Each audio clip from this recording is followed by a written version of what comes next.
Hi friends, welcome back to my channel Maa Inti Abhiruchi. ఈరోజు వీడియోలో పిల్లల లంచ్ బాక్స్లోకి easy and lunch box recipe చేసి చూపించబోతున్నానండి. ఇంకా ఈరోజు అయితే నేను రసం రైస్ చేయబోతున్నాను. ఇది 1 pot రెసిపీ అనమాట. కుక్కర్లో ఈజీగా తయారు చేసేయచ్చు. ఇంకా దీనికోసం అయితే ముందుగా మసాలా పౌడర్ తయారు చేయాలి. మిరియాలు, జీలకర్ర ఒక్కొక్క టీ స్పూన్ తీసుకున్నాను. కొంచెంగా కరివేపాకు తీసుకున్నాను. కొంచెంగా వెల్లుల్లి తీసుకున్నా. ఒక 2-3 ఎండుమిర్చి తీసుకున్నాను. వాటిని మెత్తగా గ్రైండ్ చేయాలి, వాటర్ అంతా ఏమీ పోయకుండా.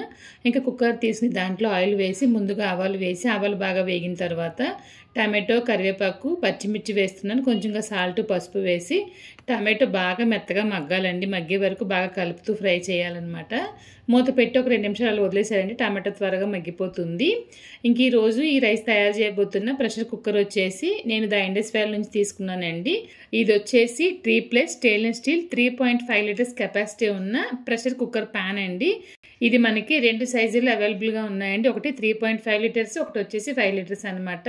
నేను ఎప్పుడు చెప్పేదేనండి, ద ఇండస్ వ్యాలీలో ప్రోడక్ట్లు అన్ని చాలా బాగుంటాయి అనమాట. ఇంక ఇదైతే మీరు గ్యాస్ స్టవ్లో ఉపయోగించుకోవచ్చు, కరెంట్ స్టవ్లో కూడా ఉపయోగించుకోవచ్చు అండి. ఇంకా మూతకు వచ్చేసి గ్యాస్ కట్టు సిలికాన్లు ఇచ్చారనమాట. సిలికాన్లు ఇవ్వడం వల్ల ఏంటంటే ఎక్కువ రోజు మన్నుతుంది, అంతేకాకుండా భయపడాల్సిన అవసరం కూడా లేదనమాట. ఎప్పుడైనా తెగిపోతుందా అని చెప్పేసి చాలా క్వాలిటీగా అయితే ఇచ్చారండి. ఇంక నేను ఎప్పుడు చెప్పేదండి, ద ఇండస్ వ్యాలీలో ప్రోడక్ట్లు అన్ని చాలా బాగుంటాయండి. ఐరన్ కుక్వేర్ కానివ్వండి, క్యాస్ట్ ఐరన్ కుక్వేర్ ఉంది వీళ్ళ దగ్గర, ఇంకా స్టెయిన్లెస్ స్టీల్ కుక్వేర్ ఉంది, ఇంకా చాలా రకాల కుక్వేర్ అనేది అవైలబుల్గా ఉన్నాయన్నమాట. మీరు ద ఇండస్ వ్యాలీలో ఏదైనా ప్రోడక్ట్ తీసుకోవాలనుకుంటే కనుక మీరు కృపా 12 అని చెప్పేసి నా కూపన్ కూడా ఉపయోగించారంటే వాళ్ళు ఇచ్చే డిస్కౌంట్తో పాటు ఇంకా ఎక్స్ట్రా 12% డిస్కౌంట్ ప్రతి కుక్వేర్ పైన ఉంటుందండి. ఇంకా ఈ ప్రోడక్ట్ లింక్ అయితే డిస్క్రిప్షన్లో ఇచ్చాను, ఇంకా ఫస్ట్ కామెంట్లో కూడా పిన్ చేసి పెట్టాను చూడండి. ఇంకా టమాటో అయితే బాగా మెత్తగా మగ్గిపోయిందండి. ముందుగా తయారు చేసి ఉంచిన రసం పౌడర్ అయితే ఇందులో వేసేసి పచ్చివాసన పోయే వరకు బాగా ఫ్రై చేస్తూ ఉండాలి. ఇది వేగేటప్పుడే చిన్న గోలీ సైజ్ అంత చింతపండు నానబెట్టి అయితే చక్కగా జ్యూస్ అయితే వేసానండి. అది కూడా బాగా ఉడికిన తర్వాత కొంచెం ఇంగువ వేస్తున్నాను. రుచి తగినంత సాల్ట్ అడ్జస్ట్ చేసి వేసుకోండి.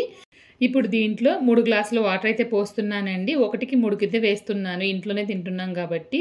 అదే మీరు లంచ్ బాక్స్ పెట్టేలా అయితే కనుక ఖచ్చితంగా 4 కానీ 4:30 కానీ వేయండి. అప్పుడే పిల్లలు తినేటప్పుడు సాఫ్ట్గా రైస్ ఉంటుంది, లేదంటే గట్టిగా అయిపోతుంది అనమాట.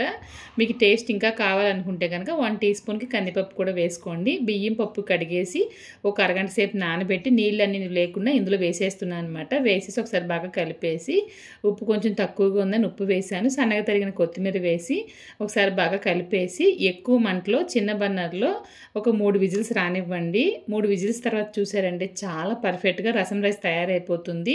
పిల్లల కోసం ఈజీగా పెట్టి లంచ్ బాక్స్ రెసిపీ అనమాట. దీనికి సైడ్ డిష్ మీరు వడియాలు కానివ్వండి, బంగాళదుంప ఫ్రై కానివ్వండి పెట్టించారంటే బాక్స్ ఖాళీ చేసి తీసుకొస్తారనమాట. చాలా చాలా బాగుంటుంది. మరి ఈరోజు వీడియోలో చాలా ఈజీ అయిన recipe, lunch box recipe 1 pot రసం రైస్ రెసిపీ తయారీ విధానం ఎలా అని చూశారు కదండి. ఈ వీడియో కనుక మీకు నచ్చినట్లయితే లైక్ చేయండి, షేర్ చేయండి. మీరు ఇంకా మన ఛానల్ని సబ్స్క్రైబ్ చేయకుండా వీడియోస్ చూస్తున్నట్లయితే మా ఇంటి అభిరుచి ఛానల్ని సబ్స్క్రైబ్ చేయండి. ఫేస్బుక్లోని ఇంకా ఇన్స్టాగ్రామ్లోనూ ఫాలో అవ్వండి. ఇంకొక వీడియోలో మళ్ళీ కలుద్దాం. Thank you.